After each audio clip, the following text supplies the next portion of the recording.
পৌরসভা হিসেবে ঘোষণার পর এবার আরও একটি নতুন পালক যুক্ত হলো মালদার গাজলের মুকুটে। উত্তরবঙ্গ উন্নয়ন দপ্তরের নতুন অফিস গাজলে গড়ে তোলার ঘোষণা করলেন মুখ্যমন্ত্রী শুভেন্দু অধিকারী। আর এই ঘোষণার পরেই খুশির জোয়ার বইতে শুরু করেছে গাজলে। উল্লেখ্য, কয়েক দশক আগেও গাজল শহর এলাকার চেহারাটা ছিল অন্যরকম, কিন্তু যত দিন যাচ্ছে ততই গুরুত্ব বাড়ছে গাজলের। পূর্বতন তৃণমূল কংগ্রেস সরকারের আমলে তেমনভাবে গাজলের উন্নয়নে জোর দেওয়া হয়নি। গাজলবাসীর দীর্ঘদিনের দাবি ছিল গাজলকে পৌরসভা হিসেবে ঘোষণা করা, কিন্তু সেই দাবিকে মান্যতা দেওয়া হয়নি। বিজেপি সরকার ক্ষমতায় আসতেই মাসখানেকের মধ্যেই গাজলকে পৌরসভা হিসেবে ঘোষণা করেছেন মুখ্যমন্ত্রী শুভেন্দু অধিকারী। আর এরপর শুক্রবার আরও বড় ঘোষণা করেন মুখ্যমন্ত্রী। পুরসভার পর উত্তরবঙ্গ উন্নয়ন দপ্তরের অফিস হবে গাজলে। গৌরবঙ্গের 3 জেলাকে নিয়ে উন্নয়নমূলক কাজকর্ম পরিচালিত হবে গাজল থেকে। মুখ্যমন্ত্রী শুভেন্দু অধিকারীর পরপর এই দুটি ঘোষণায় এখন খুশির জোয়ারে ভাসছে গাজলবাসী। মুখ্যমন্ত্রীকে ধন্যবাদ জানাচ্ছেন সকলেই।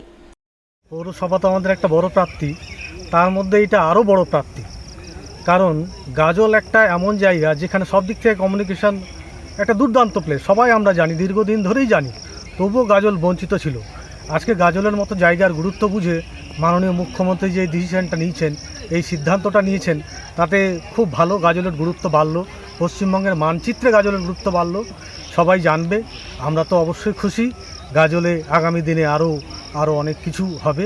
আমরা আশা রাখি মাননীয় মুখ্যমন্ত্রী আমাদের আশা সব রকমই পূরণ করবেন। আগামী দিনে যে ফায়ার ব্রিগেড আছে বা গাজলবাসীর আগামী দিনে আরও যা কিছু দাবি আছে, আমার মনে হয় আশা করি সব কিছু এবার থেকে গুরুত্বের সঙ্গে দেখা হবে। তবে এই ব্যাপারটা খুবই খুশির খবর। আজকে 3 জেলার দায়িত্ব, মুখ্য কার্যালয় গাজলে, এটা আমাদের কাছে অনেক গর্বের বিষয়, অনেক বড় প্রাপ্তি।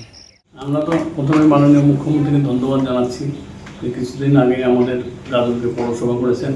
তারপরে এটা একটা বড় ঘোষণা যে আমাদের উত্তর দিনাজপুর, দক্ষিণ দিনাজপুর এবং মালদা যে সমস্ত কাজ আমরা শিলিগুড়িতে যেতে হতো, সেই কাজগুলো আমাদের গাজল, মালদার ডিস্ট্রিক্টও নাই, গাজল থেকে পরিচালনা হবে। এর সাথে আনন্দের খবর আর হতে পারে না। এর জন্য আমরা মাননীয় মুখ্যমন্ত্রীকে অনেক ধন্যবাদ জানাচ্ছি। এবং আমাদের যেগুলো ইন্ডাস্ট্রি, আজকে মালদার পরে গাজল ইন্ডাস্ট্রির হাব, অনেক কাজ আমাদের জন্য শিলিগুড়িতে যেতে হয়। সেই কাজগুলো যদি আমরা গাজল বসে করতে পারি, তার মতো আনন্দের কিছু বিষয় আর নেই। এই জন্য অশেষ ধন্যবাদ জানাচ্ছি সবাইকেই, আমাদের এমএলএ সহ আমাদের এমপি সাহেব থেকে শুরু করে সবাইকে অশেষ ধন্যবাদ জানাচ্ছি।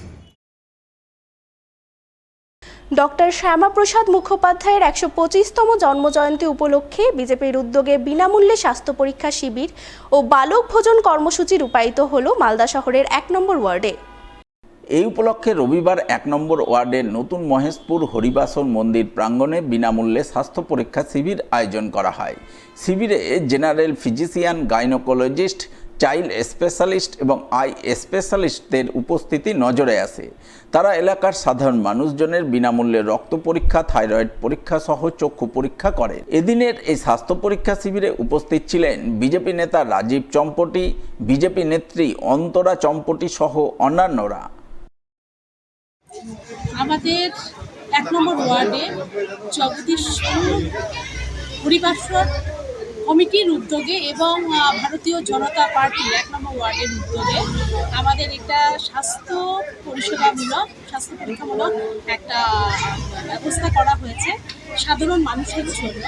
এই স্বাস্থ্য শিবিরে মোটামুটি আমাদের মেয়েদের ডাক্তার, গাইনোকোলজিস্ট এবং বাচ্চাদের ডাক্তার রয়েছে এবং ফিজিশিয়ান রয়েছে।